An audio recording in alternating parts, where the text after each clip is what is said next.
Paul wasn't at today's get-together. Where was he? Is he sick? Working, as usual. Does he always work Saturdays? Sometimes, yeah. There was some minor emergency, and he was needed on site. Hopefully he can make it the next time. As I suspected. What do you mean? What did you suspect? No rest for the poor, as they say. I guess it can't be helped. When you're poor, you need to work as much as possible to make ends meet. I read in a magazine the other day that some poor people work up to 20 hours a day, 7 days a week, and they still can't afford to put their kids through school. I knew that was the case the minute I laid eyes on your husband. I said to myself, that man looks like he doesn't have a penny to his name. None of my business, though. I'll stay right out of it and keep my opinions to myself. That just now was keeping your opinions to yourself? Sounded like you've already made up your mind about him and our family. I'm just saying. I'm a good judge of character. I took one look at him and thought at once that he was probably doing 3 or 4 jobs to put food on the table. You poor guys. If you ever need anything, cans of soup, the odd lasagna now and then, you just sing out, okay? We can't have you all starving to death because of pride. There's nothing wrong with asking for a little help from those more fortunate than you. I see. Thank you so much for your charity. He's nothing like my Oliver. I bet your husband doesn't have a single piece of clothing worth more than a few dollars. That's the impression you got? Interesting. Paul doesn't care about fancy clothes, or anything fancy for that matter. He never has. Clearly! But don't judge him just because he's not interested in expensive clothes. Steve Jobs used to wear his scruffy jeans and his skivvy to product launch events, where everyone else was in suits. He didn't care either. Janet, it's okay to dream, but to compare Paul to Steve Jobs, that's a bit of a stretch, isn't it? Don't you think it's just a bit forward to assume someone is dirt poor without knowing everything about them? Sorry. As I said, I'm an excellent judge of character. I only need one glance to sum someone up. That's just the way he looked. I'm sorry. I didn't think poor people had any feelings. What? Are you reading your own text? What you're saying is borderline hate speech. Please stop insulting me. What's wrong with calling poor people poor? Do they get offended? What if I call the horse a horse? I'd be right. The horse would think, yes, I'm a horse. You're right. Did you never hear the saying, don't judge a book by its cover? There's another saying that goes, appearance is 9/10 of the law. Thank you. I'm beginning to understand where you're coming from. Please, go on. Isn't it natural to look down on the poor? I mean, if they didn't want to be poor, they could stop it, right? I can't help feeling they're just being lazy. You're a housewife, right? Have you ever worked a day in your life? Me? Oh, good heavens, no. Ew. I don't think I'm suited to getting my hands dirty. I did have a job in a perfume shop for a week when I was in high school, but I had to quit. I couldn't stand touching the money. It's very dirty, you know. I read in a magazine that you can catch all sorts of diseases from touching money after other people have touched it. You should probably think about what you're saying a little more. Those kind of general statements can be really hurtful. My Oliver works for Prescott Chemicals, the biggest chemical producer in the state, one of the biggest in the whole country. And he's not actually making this stuff. Of course not.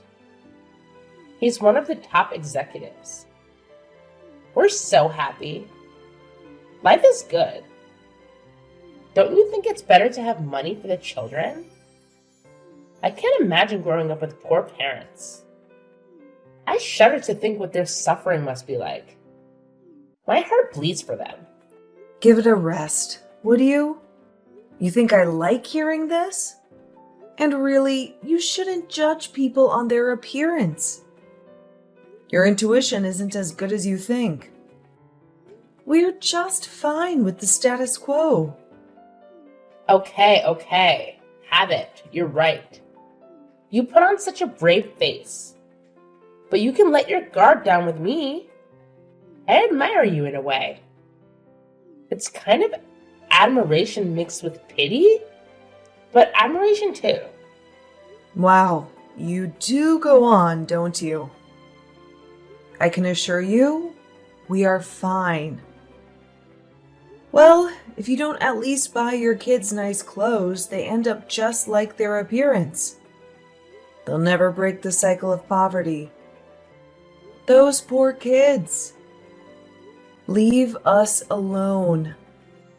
I'm really busy today, so we don't have any more time to continue to get offensive texts from you. Okay? No rest for the poor, huh? Okay, bye.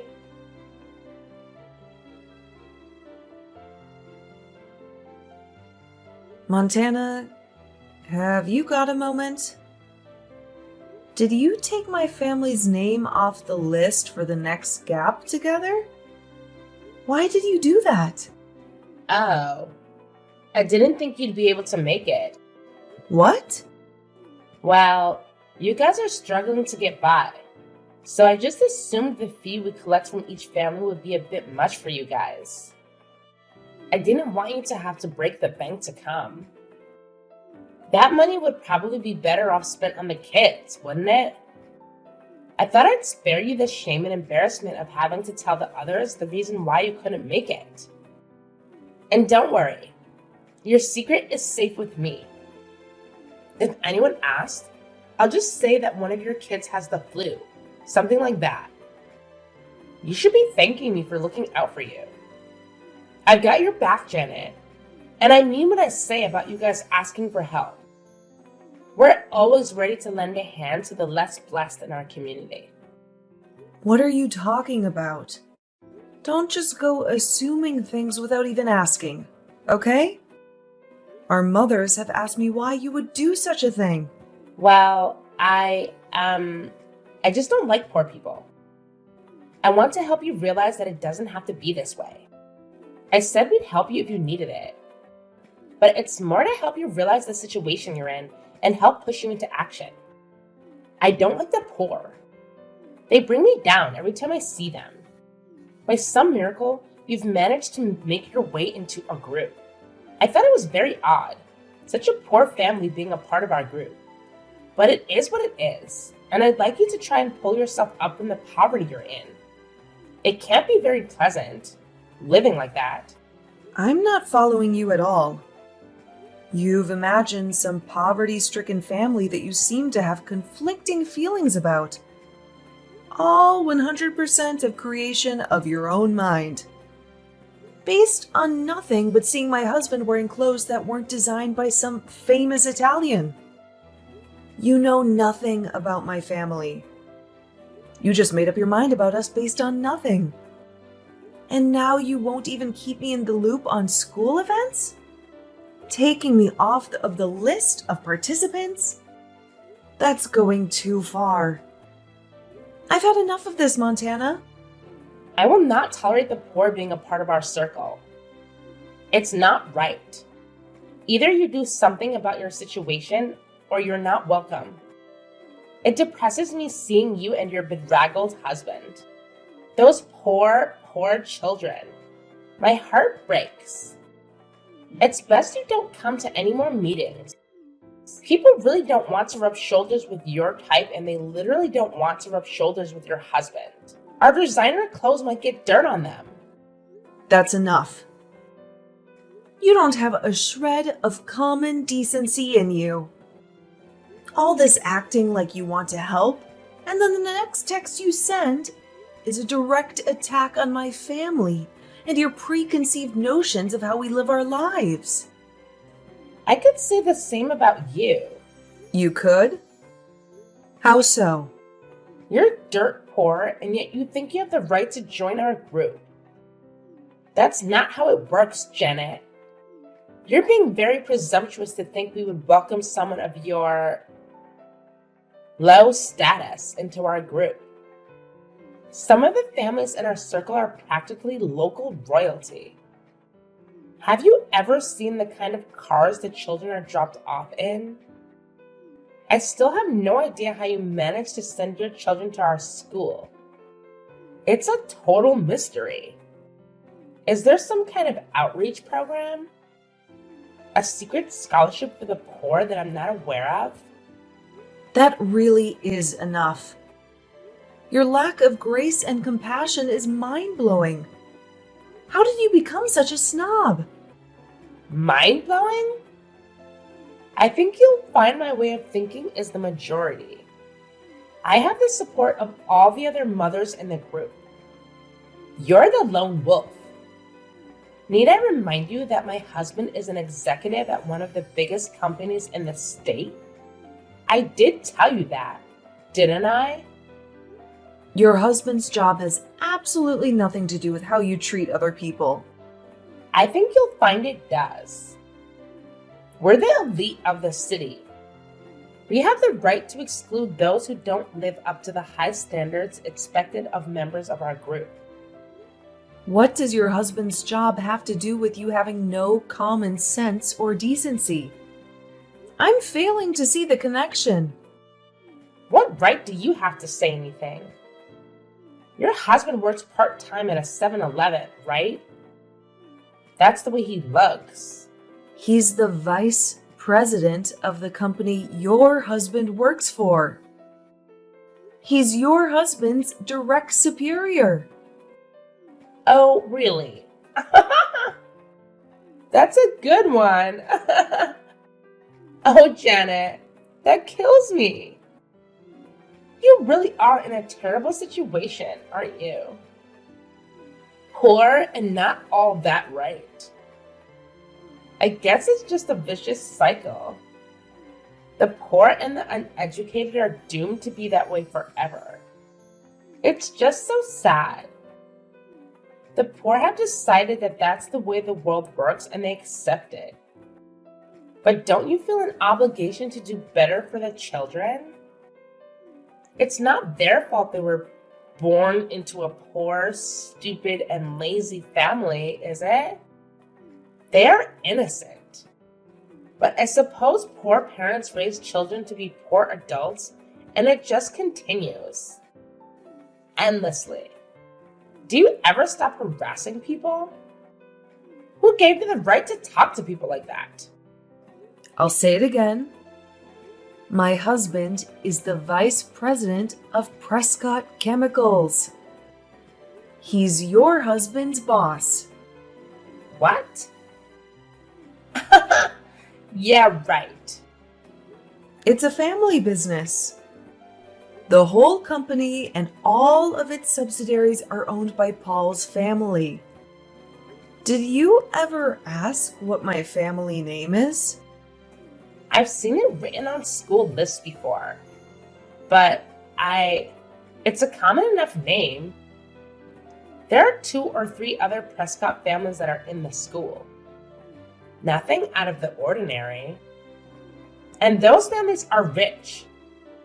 The kids are dropped off in McLarens and Bugattis. Those 2 or 3 families are all part of the same Prescott family. One of the fathers, Paul's cousin, is a board member, and one of the mothers, Paul's older sister, is the CEO of the pharmaceutical branch.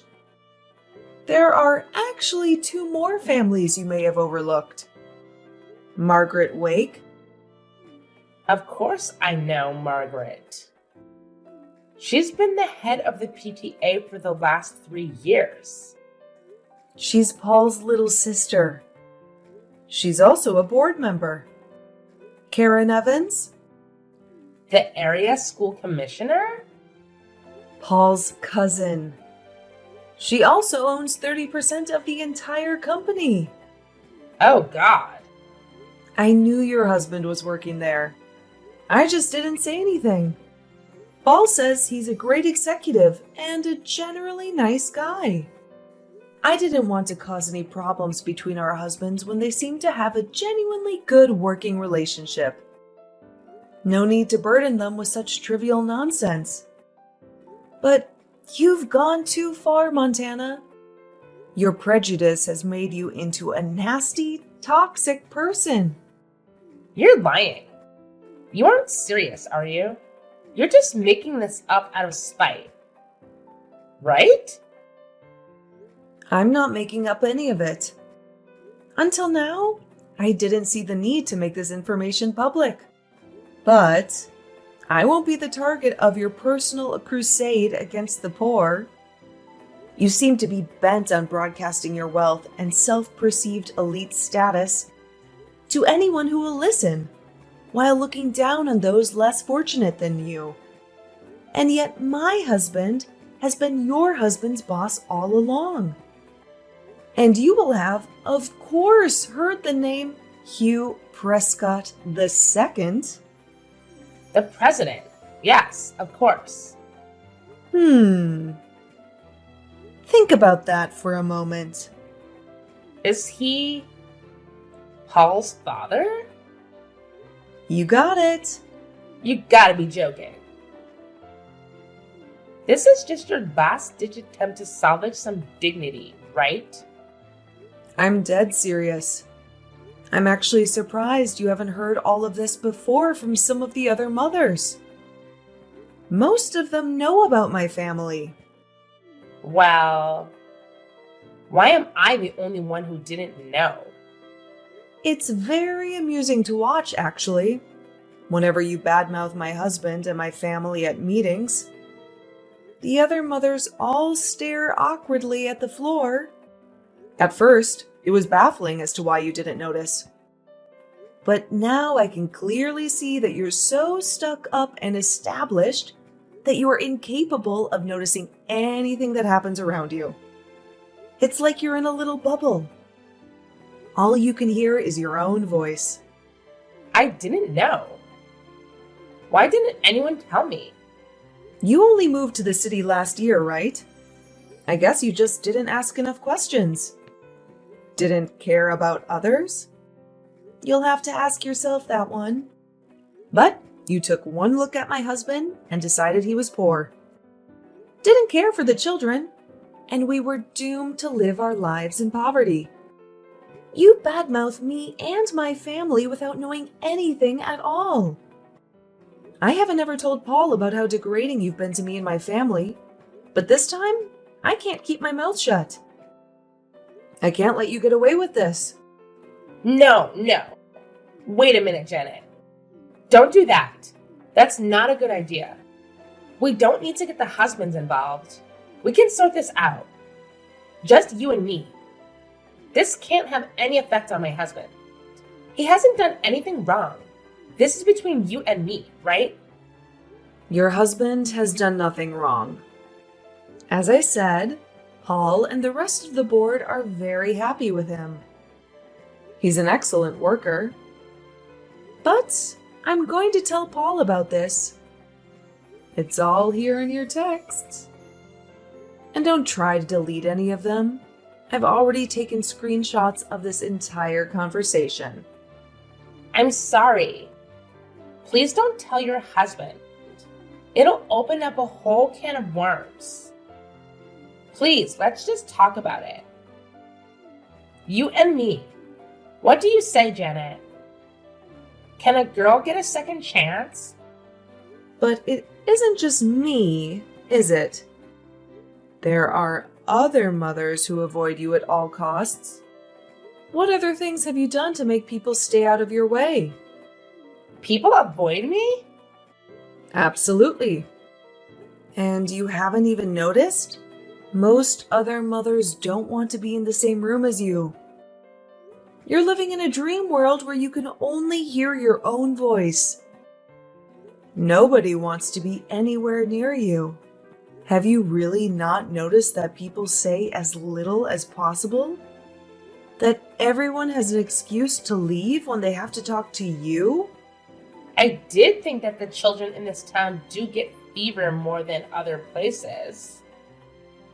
Why do people avoid me? I'm nice to everyone. I'm always organizing school events. I thought I was popular. I'm wealthy, dress well. What's not to like? Just being rich doesn't automatically make you popular. Why would you think that? Most of the families that have children that are in school are wealthy.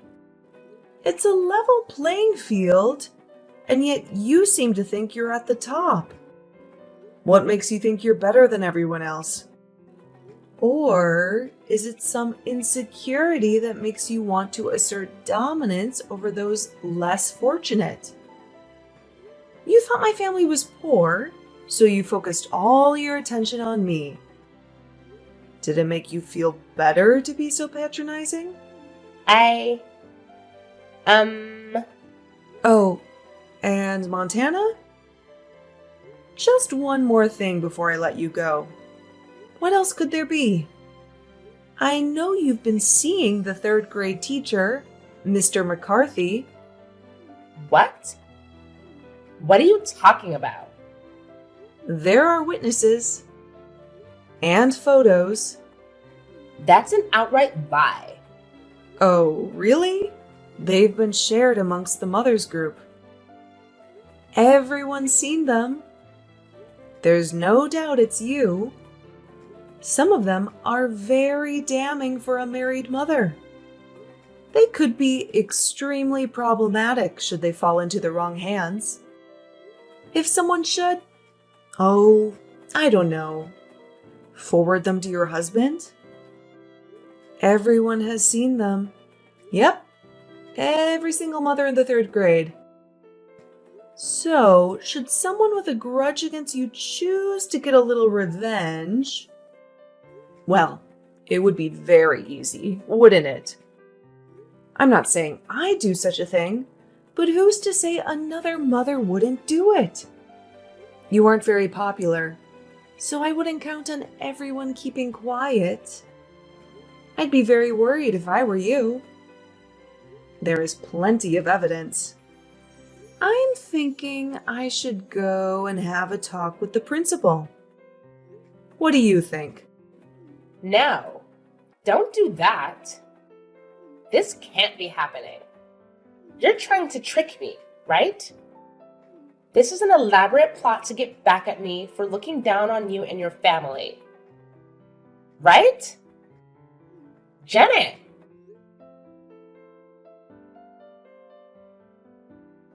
I'm afraid it's all 100% true.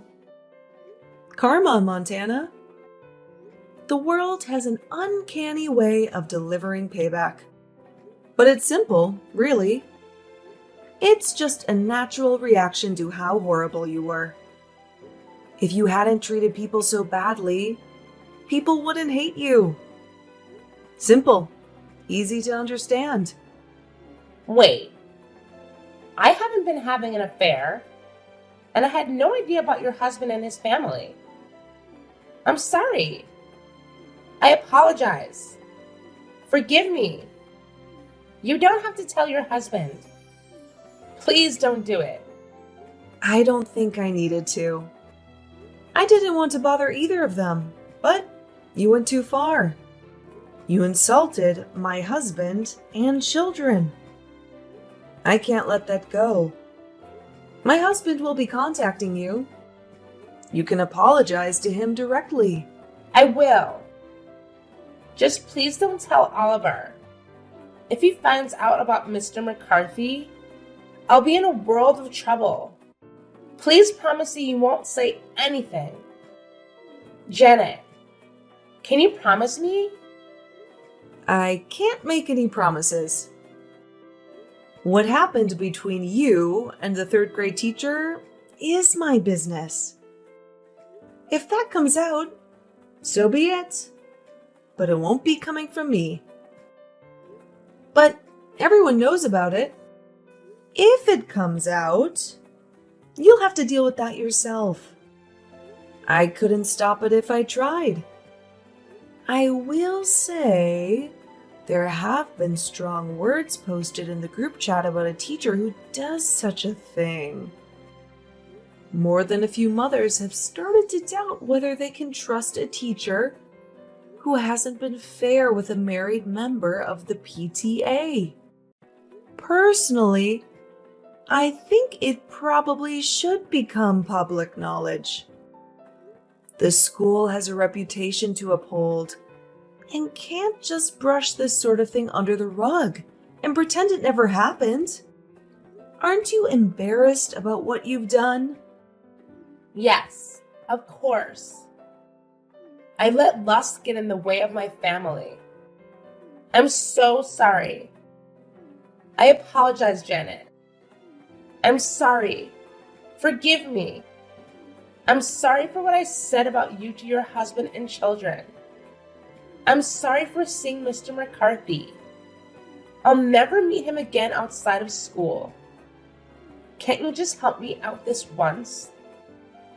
Talk to the other mothers. Make sure my husband never hears about this. Please. It isn't for me to decide what happens. It's your bed. Now you've got to sleep in it. I'm not going to cover it for you. Don't say it like that. I don't know what to do. I'm finished. I thought we were friends. Friends? You aren't serious, are you? With the condescending way you've treated my family? You really can't hear anything but your own voice, can you? One glance at my husband, and you immediately thought he worked at a convenience store. And what if he did? Why does it matter so much to you what people do or how they live? It just so happens that the day you saw him, he'd just gotten back from a team-building survival camp that Prescott runs every year for its employees. That t-shirt with the holes in it even had Team Building 2012 written on it.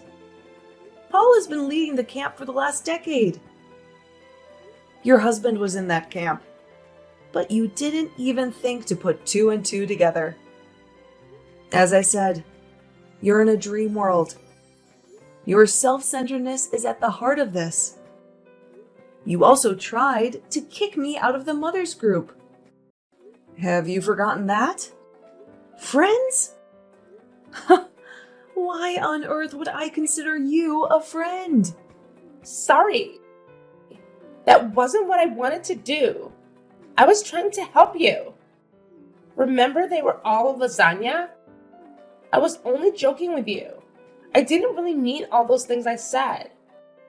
Just a bit of teasing between friends. It's too late. The other mothers have all said they're blocking you and won't take your calls. Block me? Nobody wants to have anything to do with you. All you do is trash talk people. You never have a nice thing to say unless you're talking about how much money your husband makes. Everyone in the group is wealthy, so nobody cares about your husband's salary. And just for the record, I know how much he makes. Because, Montana, you have never once asked me what I do for a living. I thought you were a housewife. Nope. Think again. I'm the Chief Payroll Officer of Prescott Chemicals. Oh. All you do is look down on and criticize people. And to top it all off, you have an affair with your children's teacher? Can't you see yourself? Take a step back and look at how you've behaved. It's atrocious. I regret it all. I repent. I'll never do it again.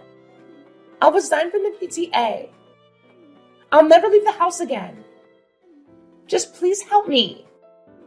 If those photos get sent today, he'll divorce me. I'll lose everything. I think you need to have a good long talk to your husband. Confess. Who knows? Maybe he'll forgive you. All will be revealed in the end. It's better he hears it from you rather than someone he doesn't know well. We are going to tell the principal, though. Stop them, Janet. Don't go to the principal. I'm done with Mr. McCarthy. I'll finish it right now. I'll text him. Don't make this worse than it already is. If people actually liked you, they might consider keeping it a secret. But it's too late. Goodbye. I'd say good luck, but I don't care what happens. I'm blocking you in 3, 2, 1.